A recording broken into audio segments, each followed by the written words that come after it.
ምን ወያይበት አንዱ ጉዳይ ስለ ምሁር ስለሆነ ምሁር ማን ነው የሚያስብ ሁሉ ምሁር ሊባል ይችላል ወይ? ቢኮዝ ሰው ሁሉ ያስባል፣ ሰው ሁሉ ግን ምሁር አይደለም። ታዲያ ምሁራን ከሌላው ሰው የሚለያቸው ምንድነው ብለን እንጠይቃለን። ዩኒቨርሲቲ መቆየት ምሁር ያስብላል ወይ? ሃርቫርድ መማር ምሁር ያስብላል ወይ? አረ ዩኒቨርሲቲስ ማስተማር ምሁር ያስብላል ወይ? ምክንያቱም መልህቅ ዘላለሙን ውሃ ውስጥ ቢኖርም መዋኘት ግን አይችልም። ዘላለሙን በእንደዚህ ያለ ግቢ ውስጥ መኖር ምሁር አያሰኝም። ታዲያ ምሁርነት መገለጫው፣ እሳቤው፣ ተግባሩ ምንድነው? ዩኒቨርሲቲ መሄድ ለምሁርነት አንድ ስቴፕ ወደፊት የሚወስድ ቢሆንም ምሁር የሚያሰኝ ካልሆነ ምሁርነት ማይንድ ሴት ነው። ምሁርነት ለኩሪዮሲቲ ለጥያቄ ዝግጁ መሆንና የመጠየቅ ብቃት ነው። ለምንድነው የመጠየቅ ብቃት የሚሆነው? ሁሌም ትክክል ጥያቄ ብቻ ነው፣ መልስ ትክክል ሆኖ አያውቅም። question is right, answer is open ended ይባላል። ምን ማለት ነው? የዛሬ 2000 ዓመት እግዚአብሔር ማን ነው ጠይቋል ትውልድ። ግማሹ ኤክስ ነው ግማሹ ዋይ ነው ብሏል።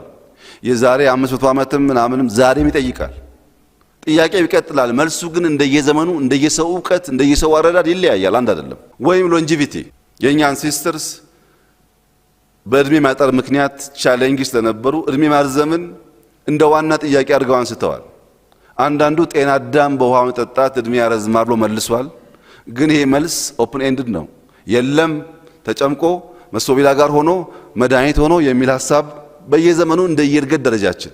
አሁን ደግሞ የለም ስፖርት እንስራ፣ ውሃ እናብዛ፣ ምግብ እንቀንስ፣ በቀን አንዴ እንብላ፣ በቀን 8 እንብላ። ይሄ ሁሉ ነገር መልስ ማለቂያ የለውም። ጥያቄ ግን ፐርፌክት ነው። ሶቅራጥስን ለየት የሚያደርገው የመጠየቅ ብቃቱ ስለሆነ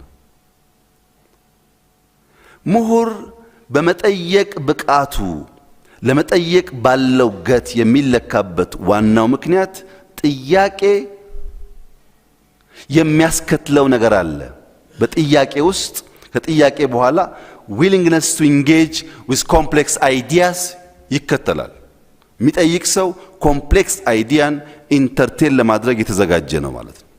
ኮምፕሌክስ አይዲያን ደግሞ ከዴዲኬሽን እና ኤክስፕሎር ከማድረግ ውጪ ሊመጣ አይችልም። ምሁርነት መጫር መጫር መጫር፣ የጫሩት ነገር ራሱን መጠየቅና መቅደድ መቅደድ መቅደድ፣ እንደገና መጫር መጫር መጫር። ይሄ ግጹፍ አያምርም፣ የቃላት አስተካኬ በቂ አይደለም፣ አረፍተ ነገሮቹ ትርጉም የላቸውም ብሎ ያን ወረቀት መጣል፣ ደግሞ ዝም ብሎ ማንበብ። በእንደዚያ ባለ ዴዲኬሽን ኤክስፕሎር በማድረግ ፍላጎት ውስጥ የሚፈጠር ነገር ነው። እኛ ጋር ሲመጣ የሚቀላቀል ነገር አለ ምሁርነት ጋር። ማነው ሊቃውንት? ማነው ስኮላር? ስኮላር የምንለው በአንድ ስፔሲፊክ ሰብጀክት በባዮሎጂ የተማረ ያነበበ ያስተማረ የተመራመረ ሰው ከሆነ ስለ ባዮሎጂ እሱን እንጠይቀው ይባላል፣ ስኮላር ነው። አንድ ሰው በኮምፒውተር የተማረ የተመራመረ ያስተማረ ኮድ የጻፈ ከሆነ ኮምፒውተር ነክ ነገር ሲገጥመን እሱን እንጠይቀው እንላለን፣ ስኮላር እሱ ነው። ይሄ ስኮላር ኢንተሌክቹዋል የሚሆነው ምሁር የሚሆነው መቼ ነው? ከራሱ ዲፓርትመንት ባሻገር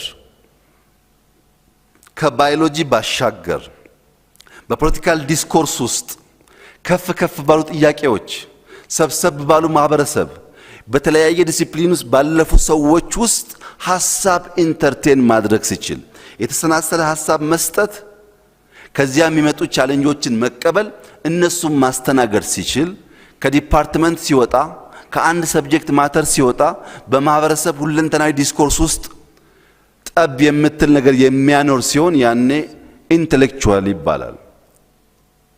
እኛ ሀገር እንደዛ ነው ወይ የሚለው እናንተ ጠይቁ፣ እዛው መልሱ። ሶስተኛው ልሂቃን ናቸው። አይ ቲንክ ኢትዮጵያ ውስጥ ሪሰንትሊ በጣም የቀለለው ተርሚኖሎጂ ኤሊትስ ነው። ኤሊት ማለት በማንኛውም ፊልድ ዲስፕሮፖርሽኔት የሆነ አማውንት ኦፍ ዌልዝ፣ ፓወር፣ ኦቶሪቲ፣ ፕሪቪሌጅ ያገኙ ሰዎች ማለት ነው።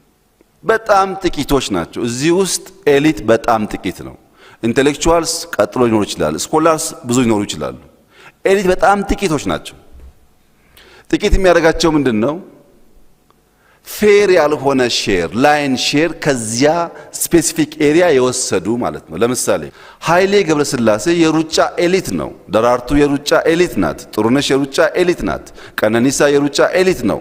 ነሰሰርሊ ግን ኢንቴሌክቹዋል፣ ነሰሰርሊ ግን ስኮላርስ አይደሉም።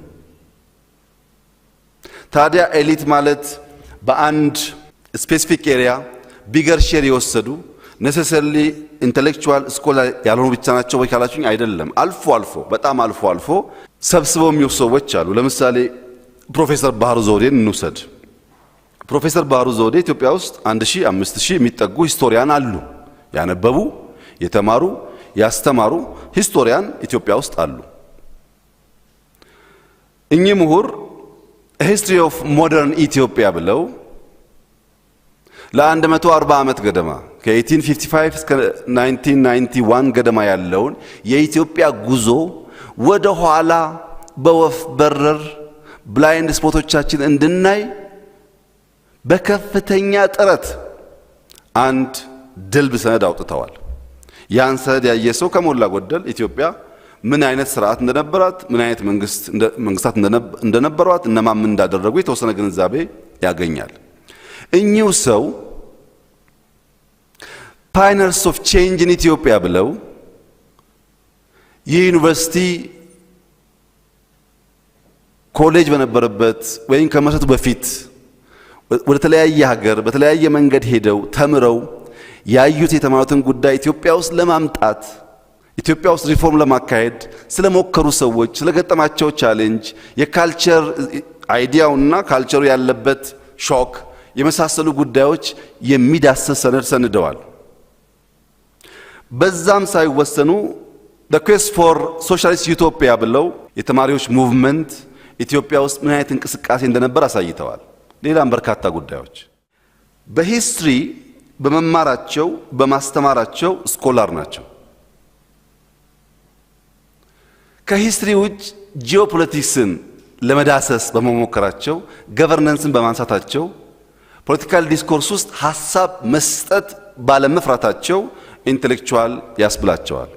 ግን ኢትዮጵያ ካለቻቸው 1000 ወይም 5000 ሂስቶሪያን ፕሮፌሰር ባህሩ ዘውዴ ኤሊት ቢባሉ የሚያጣላ ጉዳይ አይመስለኝም። ኤሊት ያሰኛቸው ብዙ ሂስቶሪያን ያልሰጡንን ጉዳይ ስለሰጡን ነው። ከሂስትሪ ውጭ በቋንቋ በሊትሬቸር የእሳቸውን ጽሑፎች የምታውቁ ሰዎች እንደምታውቁት በሊትሬቸር ሊመጻደቁ የሚያስችል ብቃት አሳይተዋል። በጂኦፖለቲክስ ተናግረዋል፣ ጽፈዋል። በዚህ ምክንያት የአደባባይ ምሁር የሚሰኝ ማዕረግ ከወሰዱ በኋላ በዘርፋቸው ጎልተው ስለወጡ ደግሞ ኤሊት ሊባሉ ይችላሉ። እንደዚህ አይነት ሰዎች አልፎ አልፎ ያጋጥማሉ። አሁን እኛ ግን ኤሊት የምንለው እንደዛ ነው ወይ ነው? ዩቲዩብ ላይ ተጣደ በሙሉ እኮ ነው ኤሊት የሚባለው። ምንድነው ፕራክቲካሊ በዛ ኤሪያ ላይ ምን አይነት አይዲያ ነው ያመነጨው? በዛ አይዲያ ምንድነው ኢምፓክት ያደረገው? ከሌሎቹስ በምን ይበልጣል በምን ያንሳል የሚባል ግልጥ ያለ ክራይቴሪያ በሌለበት ስያሜውን እንጠቀማለን።